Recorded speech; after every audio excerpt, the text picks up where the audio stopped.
I don't know, have I already said to you, all you guys, thanks for being here. Welcome to Saturday Night Live Life Recovery. I'm even glad you're here, Will. You know,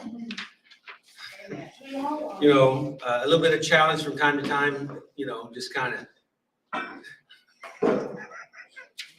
So anyway, Saturday Night Live is about recovery. It's about recovering from life. This is called life recovery because life is messy. Anybody knows that life is messy? And by the way, what you see on the screen is all that this camera covers, but it picks up everything that everybody says out here. So if you could be careful about the noise. People have commented that, sometimes when there's excess noise going on, it's distracting when they're watching the video. So, and we have people that from all over the country watch. And so, I don't know how often. And by the way, most of you don't ever comment or either like or share or any of that. Maybe it's because you want to be incognito, and I get that. That's all right. But if you don't mind stepping out a little bit, if you could do that, that would help. At least let us know that there's people out there watching. Because if there's one watching, then that means there's 10 or 12 for that one or more. So anyway, that's the way they kind of figure it. So yeah, let's do that. We give away bracelets here. These are bracelets to mark our clean time. And this is clean time from whatever it is that you are celebrating. It's not just drugs or alcohol. It can be whatever it is, whatever your part of messiness of life that you're dealing with, that you're working on trying to get free from, that's held you in bondage. And you've drawn a line, and you're working on clean time.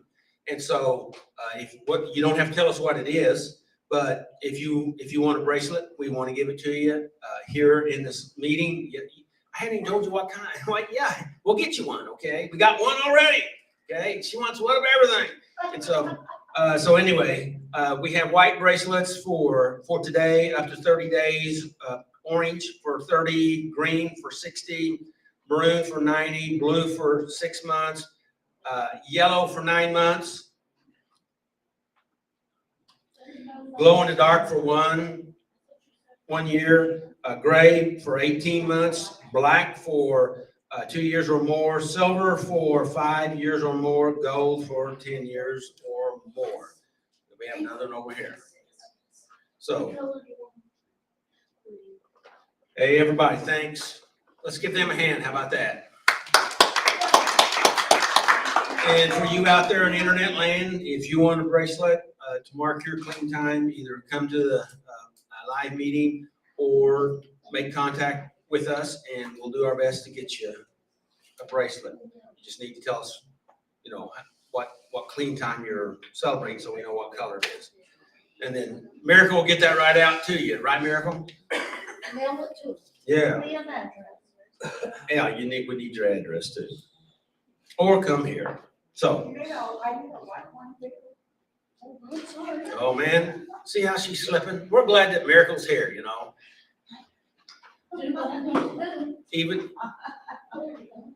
Even if she's shoeless and sockless, or half sockless. I'm not sure what that is. So. All we're here to do is try to help.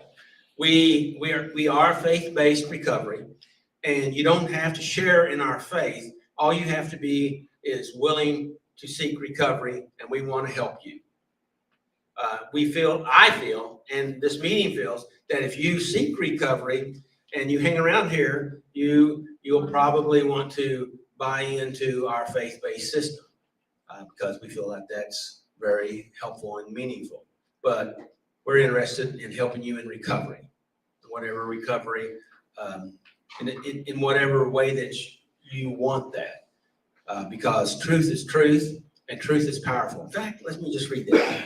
I had this scripture kind of bear down on me, and I want to share that. We might as well go ahead and share that. Start right into my quotes and comments. And out of John 31 and 32, this is out of the NIV. Verse 31 says, where Jesus says, if you hold to my teachings, okay, we're talking about holding on to his teachings, the truth that he taught, right? Right. You are really my disciple. So if you're following those teachings, whether you realize it's his teachings or not, I mean, you could even be following his teachings and not even know it's his teachings. And that means that you would be his disciple, whether you realize it or not. I wonder how that works out, but that's what he says here. So verse 32, then you will know the truth, and the truth will set you or make you free, because the truth changes your life. Because whether you realize it or not, and I didn't realize it, how many lies I had bought into that I believed, that I just, because I was taught that way and I always believed it because it was the first information in, I thought it was the truth. And you'll never know about some of these beliefs that you have if you never come up against the truth. And the truth, and the first thing that's going to happen is you're going to get confused. And I always say that's a good thing. It's a good thing for you to get confused, because truth is messing with you and trying to turn you from upside down to right side up. Does that make sense? And you have to decide what's in your best interest. Is truth in your best interest, or living off lies in your best interest? You have to decide that for you. And so if you know something a lie, then you know that's not where you want to go. Now, just because you know what a lie doesn't mean you're able to change it all at once, but knowing it is a beginning. That's what we say, you became aware. So that truth will set you free. Now, it does not often happen in an instant, because it's a process. It's a process, because you have to let go of some things so you can hold on to some other things. Does that make sense? And sometimes you hold on to both of them at the same time, and that causes a lot of confusion and irritation. Anybody know what I'm talking about? How does that usually work out? Well, Not too good. it you have to make a decision when that's going on, when you realize what's going on. Isn't that true? You come to a decision time. Now, if you make an unhealthy decision, you figure that out pretty quick.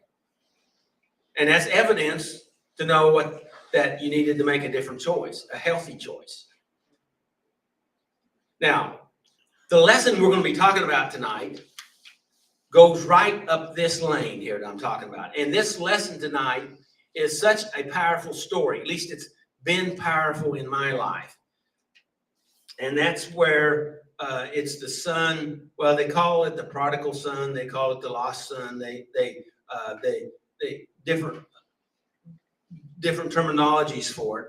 But this story helped me, and I think it'll help you today if you listen. And hopefully we can communicate the power of this story. And so, and that's where we're at right now, is because we live in a damnable fantasy, and we think that we're on the right track. You know what I'm talking about? Hello?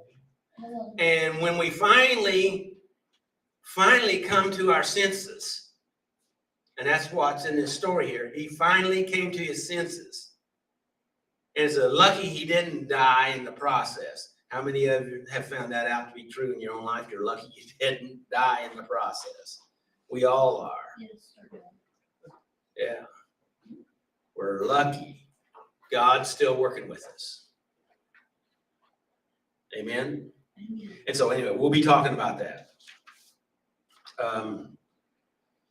Let's see.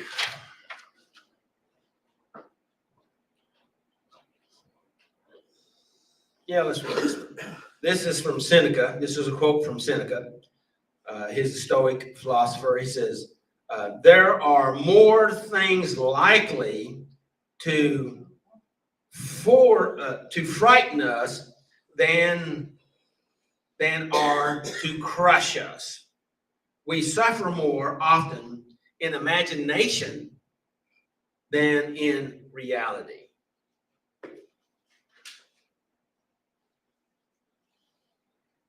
I should have read that last week, shouldn't I? When we was talking about grandiose thinking, but it's applicable just about all the different times. So there are more things likely, this is Seneca speaking, there are more things likely to frighten us than are to crush us, because we believe our fears, right? And we react to those fears because we exaggerate those fears way out of proportion. We lose reality on that. And then the last of it is we suffer more often in imagination than in reality. The philosopher Seneca. Had a couple other, but I think we'll just stop right there and get going with the reading of the 12 steps. So if Heather will come, then we'll begin. And we'll lower this mic for you. How about that?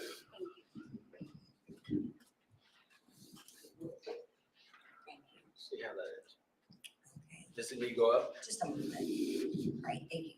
Hey, that's about perfect right there. Good evening. So step one, we admitted that we were powerless over our problems and that our lives had become unmanageable. I know that nothing good lives in me. I want to do what is right, but I can't. Step two, we came to believe that a power greater than ourselves could restore us to sanity. God is working in you, giving you the desire and the power to do what pleases Him. Step three, we made a decision to turn our wills and our lives over to the care of God. Dear brothers and sisters, I plead with you to give your bodies to God because of all He has done for you. Let them be a living and holy sacrifice, the kind He will find acceptable. Step four, we made a searching and fearless moral inventory of ourselves. Let us test and examine our ways. Let us turn back to the Lord. Step five, we admitted to God, to ourselves, and to another human being the exact nature of our wrongs. Confess your sins to each other and pray for each other so that you may be healed. Step six, we were entirely ready to have God remove these defects of character. Humble yourself before the Lord, and He will lift you up in honor. Step seven, we humbly ask God to remove our shortcomings. If we confess our sins to Him, He is faithful and just to forgive us our sins and to cleanse us from all wickedness. Step eight, we made a list of persons we had harmed and became willing to make amends to them all. Do to others as you would like them to do to you. Step nine, we made direct amends to such people wherever possible, except when to do so would injure them or others. If you are presenting a sacrifice at the altar and someone has something against you, you leave your sacrifice there at the altar. Go and be reconciled to that person. Then come and offer your sacrifice to God. Step 10, we continue to take personal inventory, and when we were wrong, promptly admitted it. If you think you are standing strong, be careful not to fall. Step 11, we sought through prayer and meditation to improve our conscious contact with God, praying only for knowledge of His will for us and the power to carry it out. Devote yourself to prayer with an alert mind and a thankful heart. Step 12, having had a spiritual awakening as a result of these steps, we try to carry this message to others and to practice these principles in all of our affairs. Dear brothers and sisters, if another believer is overcome by some sin, you who are godly should gently and humbly help that person back onto the right path. and be careful not to fall into the same temptation yourself.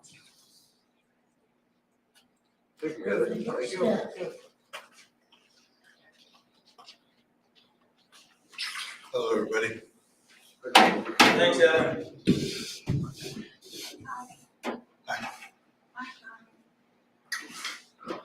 Hello. Hi, Tommy. Doug. Hi, Tommy. Hey, what are you bound for? You ain't done. Glad you're here, Huh? Tommy. What are you bound for? You ain't done yet. That's all we needed. Okay. Hey, so restoration.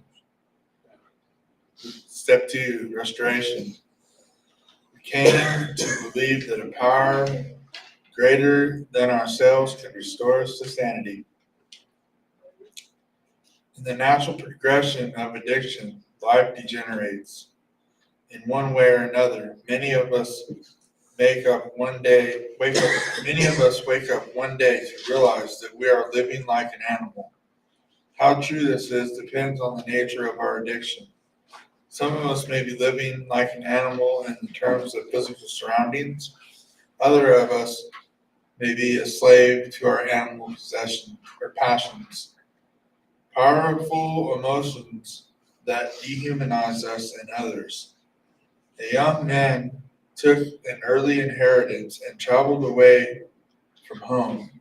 When the money was spent, the women just a memory, and the high long gone, he resorted to slopping pigs to earn a meager living.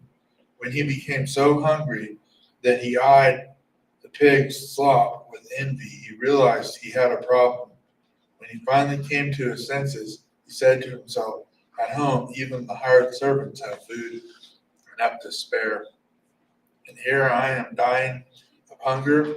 Will I go home to my father? I will go home to my father." So he returned to his father, and while he was still a long way off, his father saw him coming. Filled with love and compassion, he ran to his son, embraced him, and kissed him. Luke 15, 17, 18, and 20.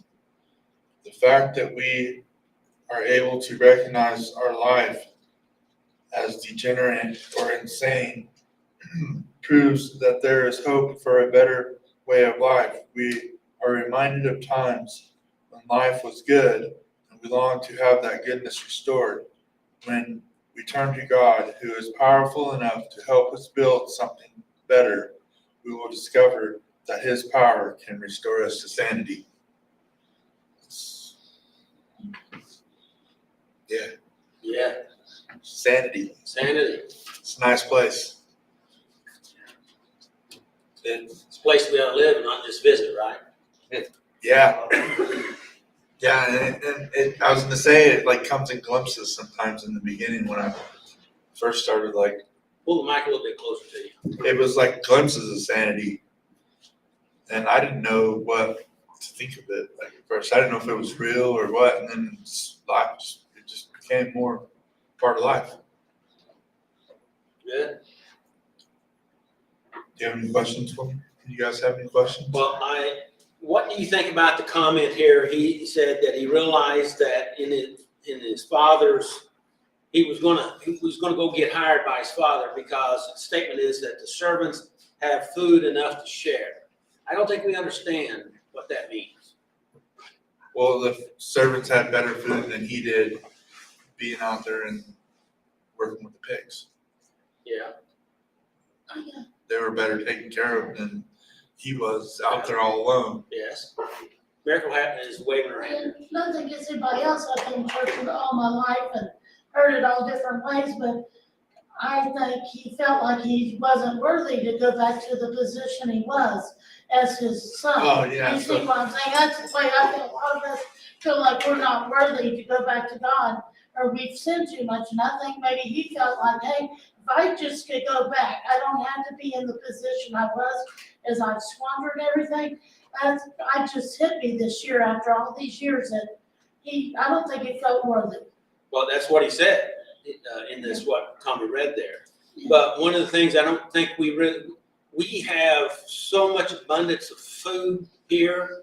Yeah. Even there's not I mean, some people get a little hungry, but often, see, in those days, it was all, you didn't save anything. There wasn't anything to save. Yeah, And so his statement was that they had enough to even share. So they had enough in their life that they were willing to go ahead and be generous enough to give it to others, which was a really big statement. And he didn't have enough to even feed himself, and they had enough to share. That's what jumped out at me. they had enough to share Had enough to share. They had amongst They- themselves. they had enough to But they share. didn't. So they They were slaves. I And they- chased the squirrel, but I, some reason, 20 years of recovery, it never hit me. That part too, that he's like, I'm not even worthy to be going back, more or less. Whatever, he's like, The position. but he's going back, because if he will go back, we never win. And And that's true, Miracle, and I'll be talking more about that, but see, when he left, he basically made a declaration that, it's like, I wish you were dead and give me my inheritance oh God. so that I can go do whatever I want. And basically, that's what he said. That's greedy. And he took off. And so when he squandered everything, lost everything, and now he's having to eat pig slop. So he was kind of like going, I don't ever want to see you again. Oh, And boy. then here comes Pig Slop, and he goes, oh man, I can go work for my dad and eat better than this. I can, even his servants, his slave, Yeah, have it better than me because they even have enough to share. Not just not to be hungry, but to be able to share. That kind of jumped out at me this week. and a place to lay their heads, he had to sleep in, I mean, think about where he had I was gonna swim, he didn't have a pillow or whatever. I think I'll I tell mean, him. he didn't have the luxury of even sleeping somewhere. He walks on the other side, and he lies there. Sorry, Tommy, I'm No, you're all right. chasing the squirrel. You're all right. That was just one thing I wanted to Yes. throw out there. Hopefully that didn't mess you up. No, I thought about this stuff all week. Like I'd read this and I'd think about it and I would think about different parts of this, like in the natural progression of our life, our addiction, life degenerates. I realized that, like when I started using when I was young, Now say that again so everybody can synchronize with it. life Get degenerates. into It the gets, mic because life degenerates. Like it gets worse and worse. And it's like so far away from like, it's gonna get better someday. It just seemed to get so far away from that to where it was never attainable. But God can restore my life to sanity. and you see the analogy between being in with the pigs, Yeah. living like an animal, eating animal food. He could have stayed there. He could have. True, He could have stayed there. that's a good point. And what would have happened to him if he had? That's the life he would have been living. And it would have been an agony. It would not have been a good life. It No. would not have been healthy. It would not, and the chances are Yeah. he would have had got physical issues because of Yeah. sickness. Because I don't know how nutritious pig slop is for us. Yeah. I don't really know what they're eating. Good. Do what? Bacon's pretty good. Bacon's pretty good. Well, I know If you eat recycled the stuff pigs, is not good. the other way around. You don't eat what the pigs eat. yeah, you don't eat the pigs. You may lose your job if you eat a pig, Yeah. and you may even lose more than that. You know what I mean? Oh, you're talking about there, I was talking about bacon. I said if you eat a pig, you may lose more They go to jail for you. than your job. So go ahead, Tommy. Anything else? No, I'm good. I think I didn't want to say that,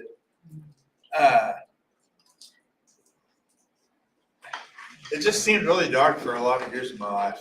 And like I get that parable, for the prodigal son thing, you know, because it was so dark. Like, I didn't know nothing like I do today, and I'm grateful for that. You know, but yeah, that's all I got. Hey, Tom. Thank you, Mom. I'm gonna ask you the question. You said any questions, I got some for you. Yeah, but you missed, you can ask him now from up front here. How about that? That works. Okay, restoration. How have my compulsions and addictions led me to compromise my values, convictions, and principles?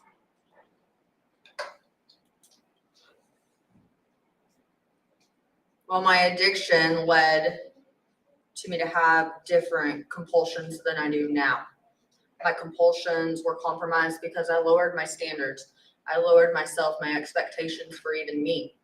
And that's where it said, whenever it talked about we act like animals, whenever I acted like a crazy wild animal that could not be contained.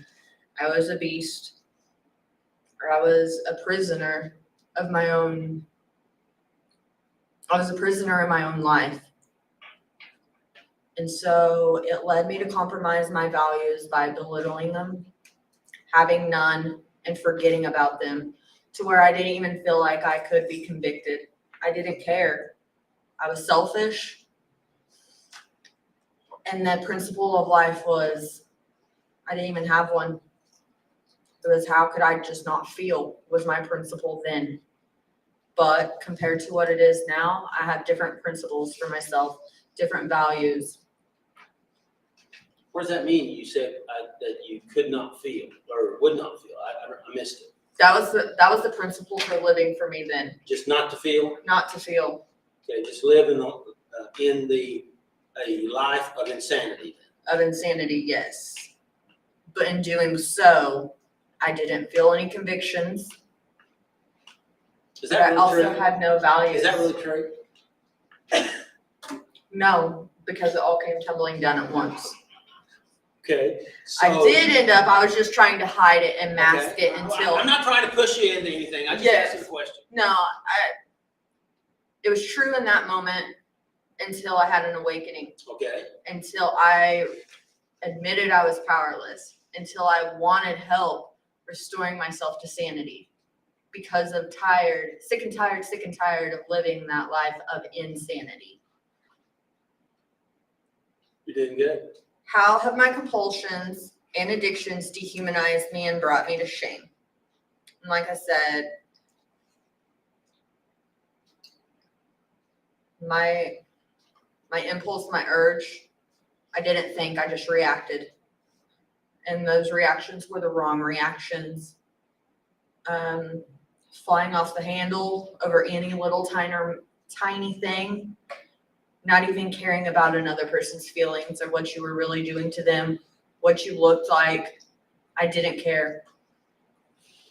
It brought me a lot of shame for the longest time whenever I realized what I had done.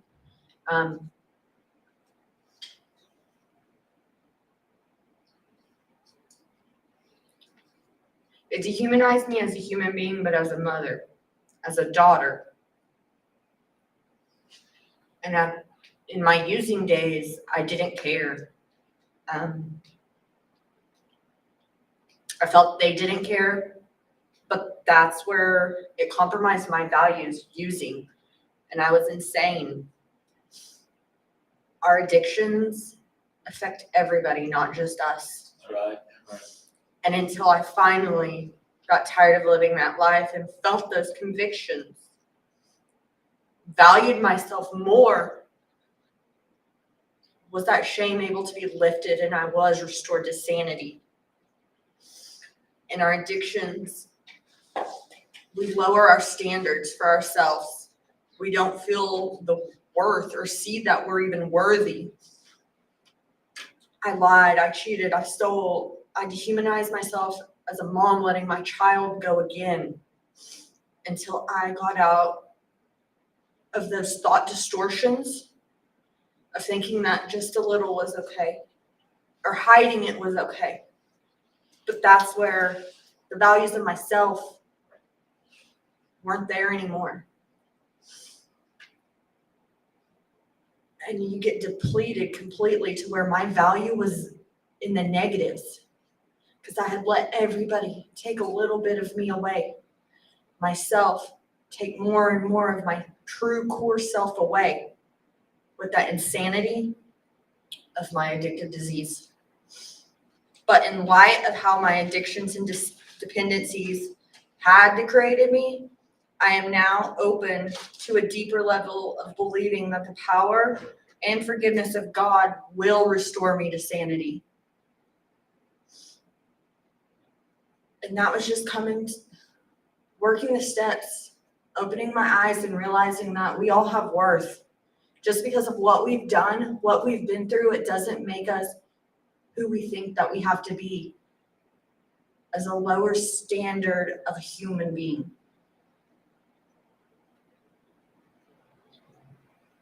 So there is worth in all of us.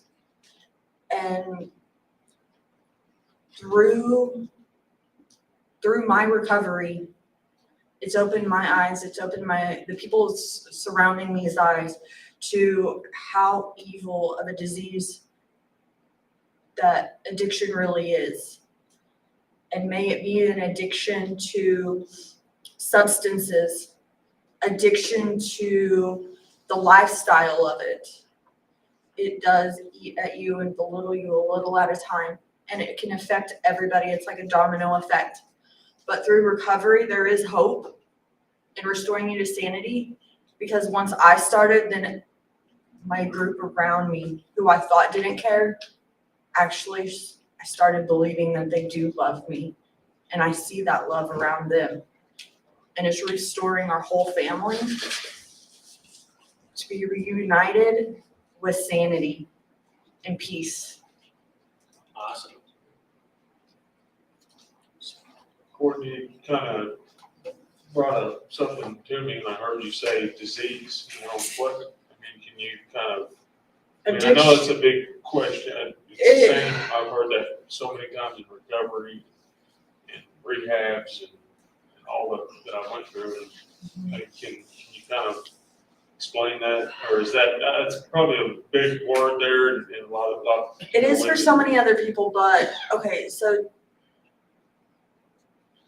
scientifically they say it's a disease because there's underlying problems, and our addiction's the reaction to the problem. However, what I'm learning through my faith in God, He can heal us from that disease. So in my sick mind, my old ways, my using, I was diseased. But through this recovery, through God's power, is He restoring me to believe I'm cured of that disease. But I have to strive each and every day to continue that healing. Because I might be recovered from from my substance addiction, but now we're recovering from life issues. I'm recovering from life issues. And that's where in my disease, I had the stinking thinking, you know, I might be cured of the disease of using, but the thought patterns. Yes. That is the thought patterns, my behaviors. That is where God cured me from the disease of wanting to use, but now He's restoring me to the sanity with my behaviors, my thoughts, and the processing of it. And there's if you're on the borderline of it, there's a really good documentary out there. I'll find the name of it to help you better yet understand. Yes, because it is very borderline. Is it a disease or is it a choice? We don't wake up one day and say, I'm going to be this. Never did I once think, I'm going to be an addict. I'm going to lose my child. I'm going to be worthless. No. That was Satan's attack. And I say today, that has no control over me anymore. Heather had a question. Yes, Do you think you could be addicted to a person like that? very much so. Addiction itself is because of our body's chemicals wanting that the happy feel, the serotonin. And it is proven in one of my life, Actually, my life. dopamine. dopamine, yes. Through my life, I became addicted to a person. And through that resulted in behaviors of becoming addicted to a substance. I like the way the book says it. The book says we can find comfort in food or people or anything else. I couldn't hear you when you started off. I said, the book says we can find comfort in food or people or anything else. And the more we stop finding that comfort and laying off that comfort, whether it's food or drugs or another person or whatever, because you can put any noun in there or adjective, and start focusing on God, that obsession will actually leave us. And it's only through finding comfort in God that we actually lose the addiction, the The craving's the way we say it in A. But I was gonna say the obsession of whatever it is that you're after. Because the more I feel myself with God, the less I got of the other. So I mean, and that's a common thing, as far as, I agree with that, and because in life, all of us have some sort of an addiction. Now, it may be a good choice or a bad choice, that's for us to decide. And if we're following the right way, then we're leading to good choices of a desirable addiction. And that's where my addiction to God, it's a good addiction. it's a lot better than any of my other ones. And it fuels you. It's that living food. It's that food, never ending. That water for your soul that can fill you no matter what you're going through. That are other things, people, even places, sexual desires, gambling, substances, none of those were even able to touch what God has been able to do for me. Those are temporary. They're not permanent. And with my faith in God, He is restoring me to fuel satisfaction. Your statement about being addicted to God, Dr. Carolyn Leaf, which is a Christian neuroscientist, says that we are wired to be addicted to God. That we are connected to that, and that we have, and other writers talk about what addiction is all about is substituting God for other things to fit into that spot that is actually we were created to have that addiction for God. Filling the void with other things. Other things, artificial gods, so to speak. Yeah, because when you're dependent on even our emotions, I have to see this person. I have to do this first thing when I get up. I need this. Or do you want it? You don't really need that. You're filling that void to satisfy our own human selfishness.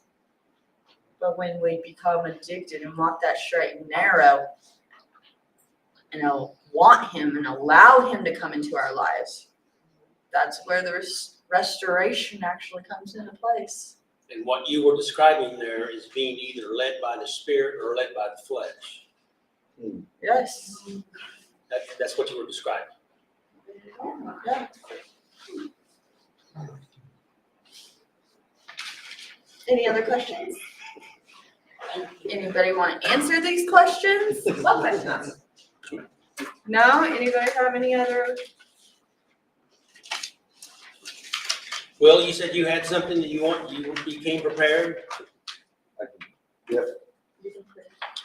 You're up for questions next. What's that? You're up for questions next. Oh, boy. He told me he came prepared, so. Let's see. Thank you, Courtney. Thank you, Courtney. Thanks, Courtney. Very good. I usually like the spotlight, but not after that. I mean, that was really good. Stupid. So, have to have eyes to see. Um,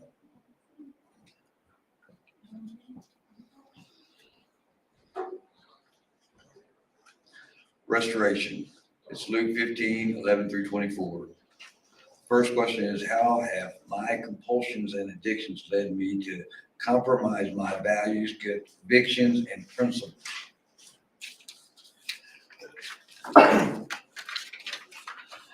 My compulsions are simple. Anytime I obsess on anything, I get compulsive. My addiction is what that compulsion or feeds off that compulsion, whether it is eating, like I said, or whether it's somebody. I used to obsess and compulse over whether I should be in my kids' life or not, because I thought it was something that I was entitled to because I was there during conception. The truth is that my way of thinking was off because I wasn't focused on actually how they felt or how it would affect them as much as I thought about me and how it affected me. I would obsess for days, nights, and keep me up. But looking back, I was not the best thing for them in their life. Today, I don't know. I know this, that the only thing I really need to compulse and obsess on is my relationship with Christ and how I react and what I do during the day. So people here live with me, and I can't hide what I do when I'm not in a meeting and or whatever. And when I see them come with me to a meeting like this, it warms my heart because I didn't make them do anything. My compulsion must be aligned somewhere where they're seeing something that I don't, to where, I mean, that they're accepting of it one way or the other, no matter how we slice this.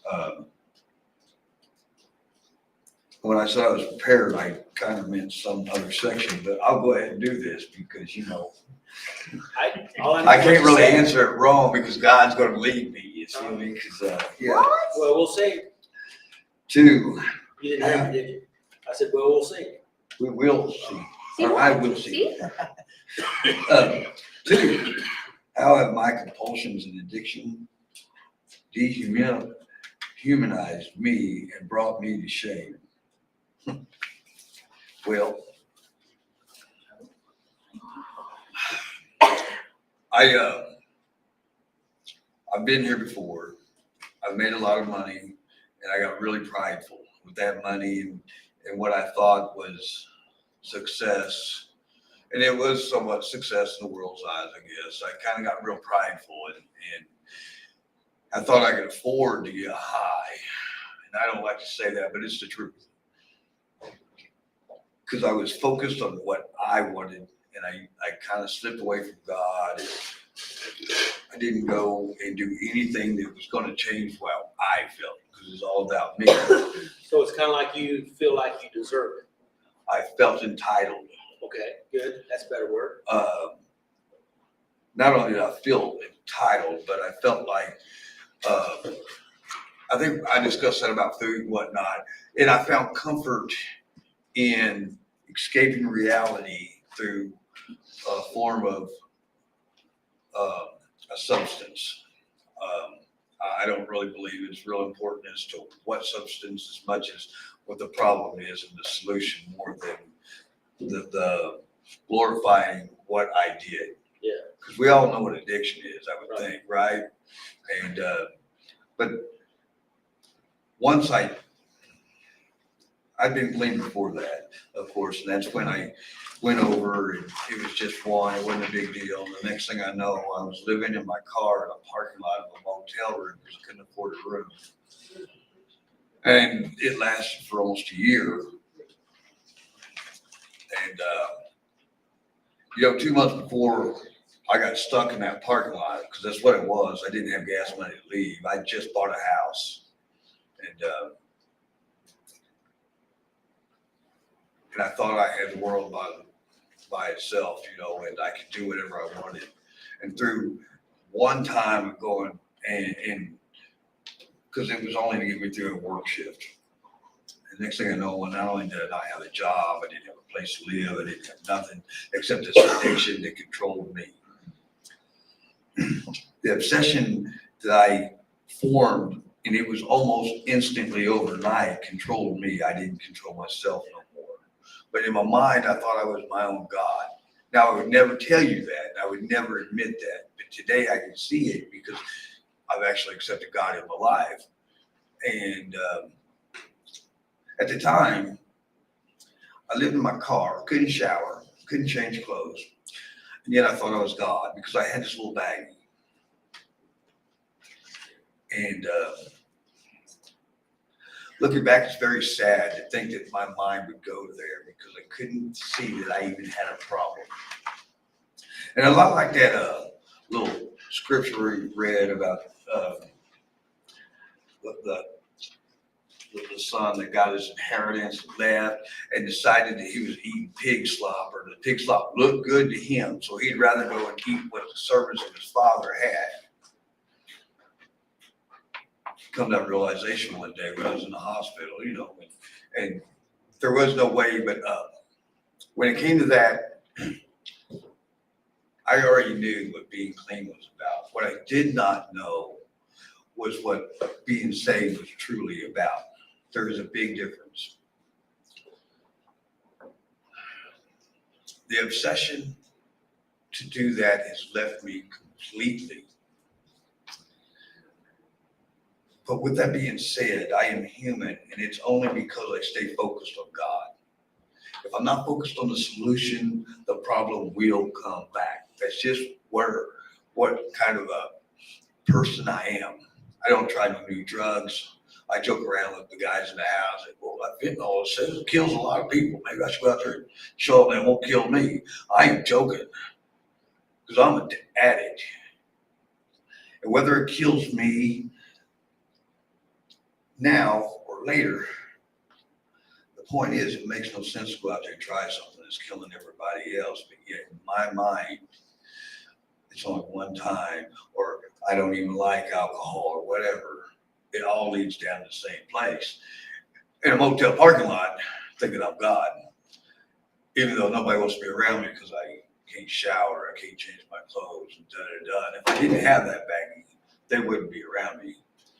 And I know that because once I got clean, I was able to shower when they stopped coming around me. Or maybe, just maybe, they liked hanging out with pigs, but I didn't. Anyway, I got some pride issues back then that told me that, I was something that I wasn't, because my mind was focused on anything and everything but God. I couldn't look at God, I couldn't face God, because God was this mean person that would punish me for everything I'd already done. I don't get too far into one. I want to have time for questions afterwards because, in light of how my addiction and dependencies have degraded me, am I now open to a deeper level of believing that the power and forgiveness of God will restore me to sanity? I'm happy to say that even if you're just watching this on in the internet, you've come to the point where you must believe somewhat that God can, or you wouldn't. I would not be here if I didn't think God could not restore me to sanity. And I also have to understand that I can restore me back to insanity. Yeah. It's a very simple thing for me. If I focus on God, my life goes better. And it's a whole lot easier when I don't have to make all these decisions, to be honest. my reaction time is different than when I first got here. I used to really like to react off of an emotion or a thought or how I thought the rest of the room thought I should act. But the word tells me that if I'm like everybody else, that I'm going to hell too. Anyway. Any questions?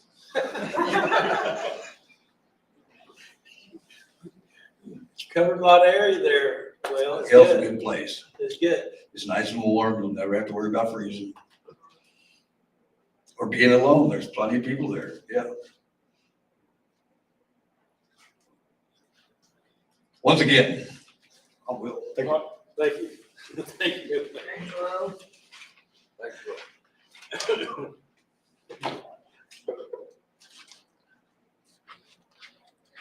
So I take it that this wasn't the topic that you studied? No, not even close. Oh, okay, all right, but you did okay. Yeah. So, thank you. And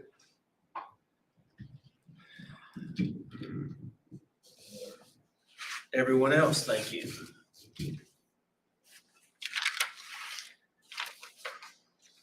Are you okay, Courtney? Yeah. You all right? Okay, good. I know we'll ask questions there. Is there anybody that has a question or comment on the information that we've gone over so far? Okay.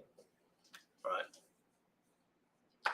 Well, let me back up here a little bit and just kind of give a little bit of overview on the story, which I kind of already touched on. But you had a dad that had two sons, and he was, we'll just say he was a rich farmer.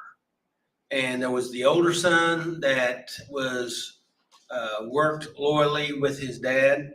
And the younger son, we don't know exactly what he did, but he felt entitled, okay? And he wanted what he thought he was entitled to now, which that is some,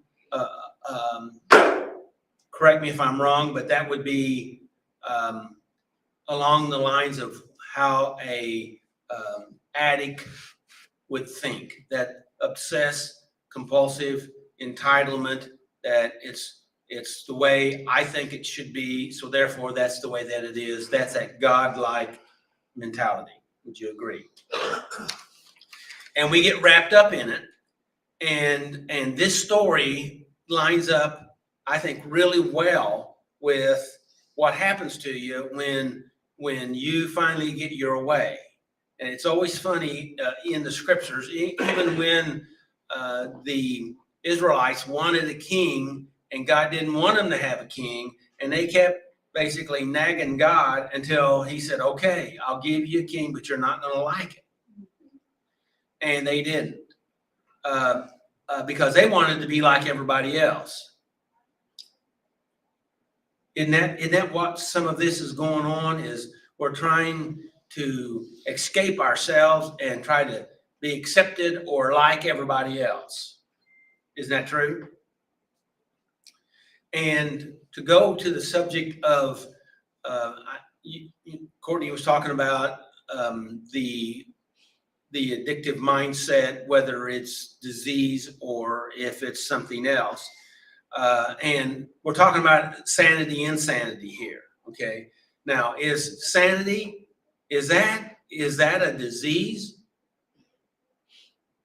What is sanity and insanity? Is that disease? What is that? It's a way of thinking, isn't it? So, but could it be affected by neurological things? Well, certainly it could be. Okay, that's what drugs do. They affect our ability to think, right? But it's not necessarily biological. Okay, and in fact, most of the DSM talks about things. And sometimes they talk about disease, but most of the time they talk about disorders. You follow me? Now, and a lot of people don't know the difference between disease and disorder. there is a way, way big difference. And disease is talking about biological stuff.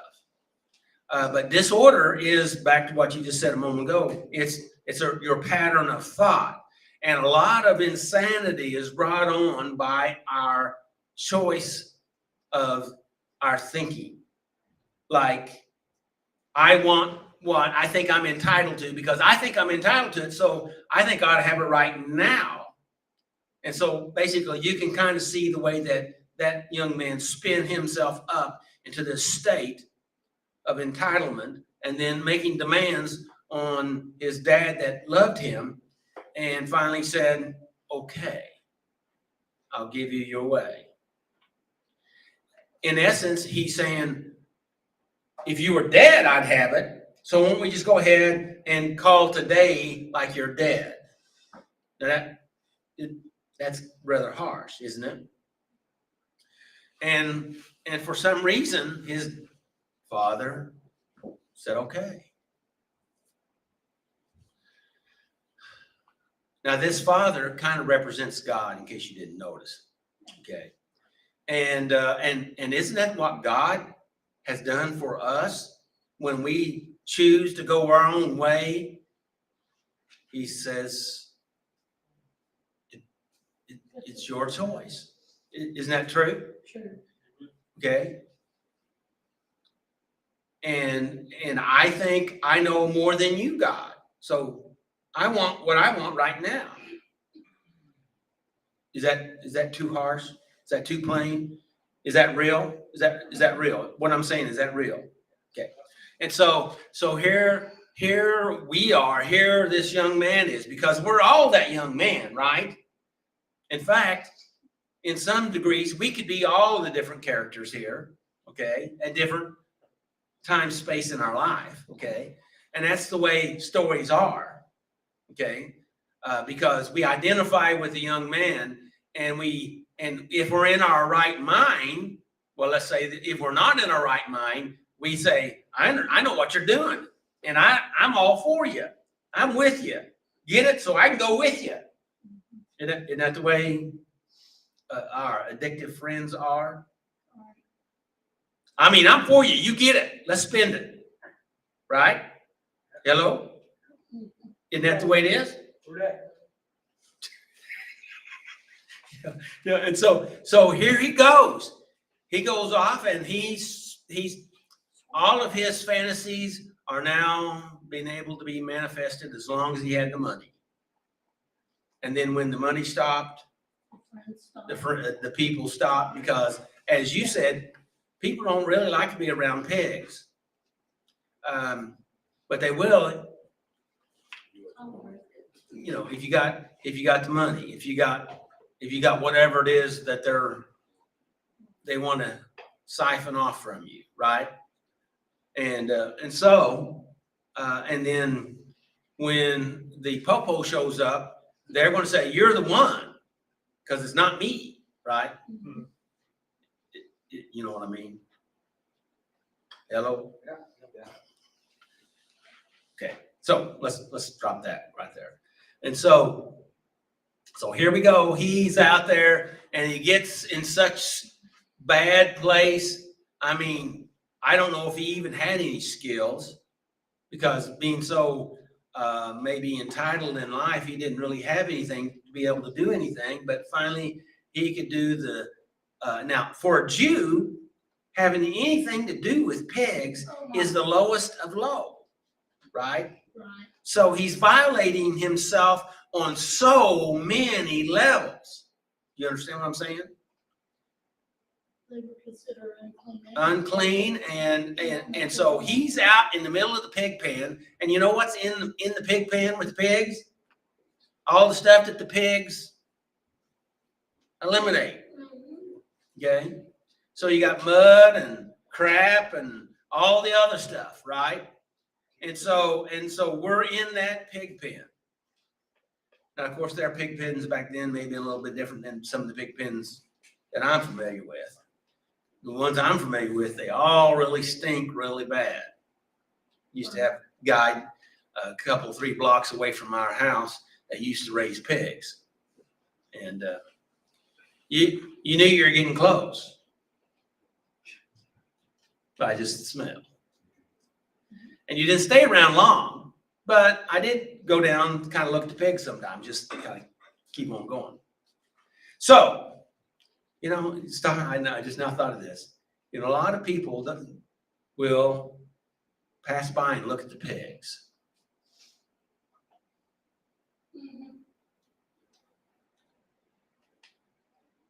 Thought I'd let that, is that soaking in? What do you think, Matthew? Is that truth? I don't let anything on his own. Yeah. Okay, so here we are. He's there, and he finally came. He said he finally came to himself. That's what Courtney was talking about. Finally having this awakening. We wake up and say, "What in the world am I doing? How did I get to this place? How did I make it so low?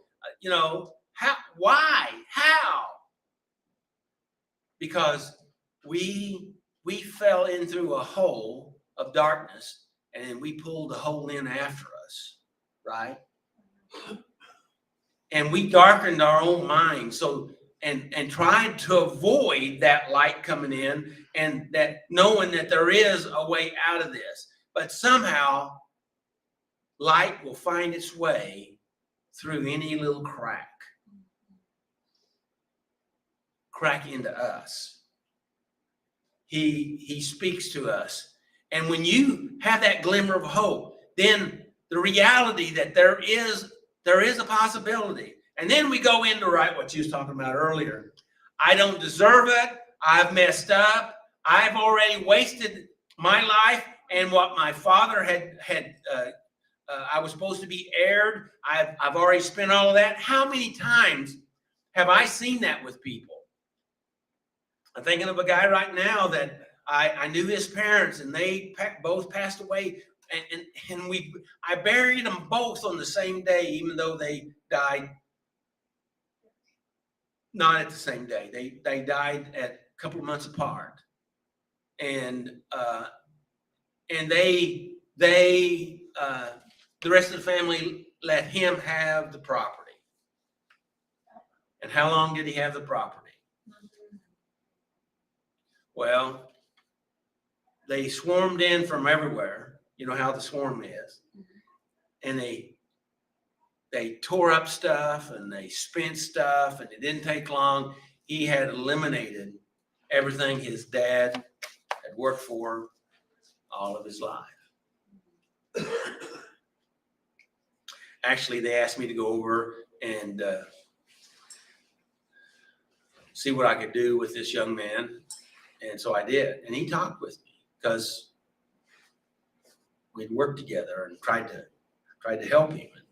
And but he was stuck in his system of thinking and his insanity. Do you know what I'm talking about? Until he hit bottom, and the family already figured out they've given him as much as they could give him. What are we going to do? Well, it did end up in success. Truthfully, I got him in over with Phil, and he's been over there for, I don't know, 10 years or so. Galena, you talking about? Do what? You talking about Galena? Is he from Galena? I refuse to answer I that. think I know who you're talking about. And so, but I'm talking about a lot of different people, but you know. So anyway, but things have turned around. But that's because you had to change the way you think, the people you're around, and those places you go to, right? And we're not talking about just the physical places you go to, Right. the mental and emotional places you go to. Because this and this will push you into those insane places. And he was in an insane place. And finally, when he got a flicker of light, He said, I don't deserve it. But maybe I could just go be a servant. They get food to eat, and they have food to even share. I don't even have enough food to eat. I'm dying here. And so he thought at least it's worth a gamble. That's the way I take it. It's at least worth a gamble. And he started heading home. And I believe the father loved his son. And I believe that he knew where his son was all the time, because I think that's the way God is. I think he was that way. But he didn't interfere in his stuff. Okay? But I think he probably had people watching him and saying, and I think the way God has things watching us, angels or whatever, to intervene in our lives, because there's so many things that we can't explain why it happened the way that it happened, unless there was divine intervention. Would you agree with that? And so whatever it was, he made the turn. And now he's a farmer, and he's a working farmer, and I can't imagine that he was just standing on his porch waiting for a guy to walk over the hill, okay? Unless he was anticipating that guy was coming over the hill. So like he had advanced information. Now, he didn't go get him. He let him come back, right? And when he got close enough to him, then when he was committed, okay, he was there, because he could have changed his mind anytime before he went over the hill, right? How many times have people changed their mind? There's been times I've dropped people off at the hospital and they changed their mind. They didn't go on in, or they went in and they picked a fight with them and got eliminated. You happen to know anybody like that? Anybody? Just With me, one time. so I'm just saying, he came over the hill and he saw him. And when he came over the hill, he was committed to come on forward. I believe that. And the man ran to him. His father ran to him. And now this guy's been living with the pigs. And now his dad is violating his spiritual principles by hugging this guy, by touching him. He didn't stop him and tell him he had to go clean. He didn't say, go And straighten his go wife get out. cleaned up before you step into this house. He hugged him, he kissed him, and he said, bring him a robe, bring him a ring, bring him some sandals. You know, this is my beloved son. And that he accepted him. And that's what God has done for us. That he loves us and he accepts us. Yeah, maybe we don't feel that we're worthy. But see, he knows that we are. Because he values us. Not based on what we did, but who we are. Yes, that's what you did, but that's not who you are. And it's not about getting cleaned up. It's about coming back. And that's what he did. And that's what we have to do. You say, well, I don't know how to do this. Of course you don't. How could you? If you did, you would. It's not about knowing. It's about making that connection. Doing. I'm willing. I'm willing. I'm willing to let my father love me. He could have said, don't touch me. I got pig stuff all over me. He could have. He may even did. But the dad was going to do it anyway. Because it's not the stuff that he was going to get upset about. Because he valued his son. And they threw a party to celebrate the homecoming. And I believe God does the same thing every time someone comes home. And maybe it's not just coming home for our salvation. It's about returning because Now, some people don't believe this, okay, but I believe this. You can still be an addict and be a Christian. Okay? Some people don't believe that, okay? Because see, it's about knowing who he is and that he is a rewarder of them that seek him, Hebrews. And that just because you fell into a pit and you tried to bury yourself, he reached into the pit to give you some light, to pull you out. And so he cares about you. He cares about us. And it's not based on what you've done. In fact, he'll take what you've done and take your mess and take it in and use it for good, for like a ministry, to be helpful. And because if you can find your way out, and actually you don't find your way out, you're led out, right? Hello, we're led out. And if we're willing to follow the guide, the leader, he said he would lead us and guide us into all truth, then he will bring us out into the truth. And that truth will set you free. All we have to do is be willing to come and let him embrace us. Would you agree with that? For you out here and you on the internet, would you repeat after me? Father, forgive me. I've sinned and I'm sorry. I receive your forgiveness right now. In Jesus' name. Amen. If you did that, that means you had enough light to even pray it. He came in and he will lead you and guide you. I've had people say, ever since I prayed that prayer with you, Doug, things have started to change. And I said, I didn't know you prayed that prayer. He says, I know, I didn't let anybody know. Nobody needs to even know. And the change starts happening. So, how's that? May the Lord bless you and keep you, and may his face shine upon you and give you his peace, and make healthy choices. And I'll see you next week. All right? And for you out there in internet land, hey, like, share, let people know.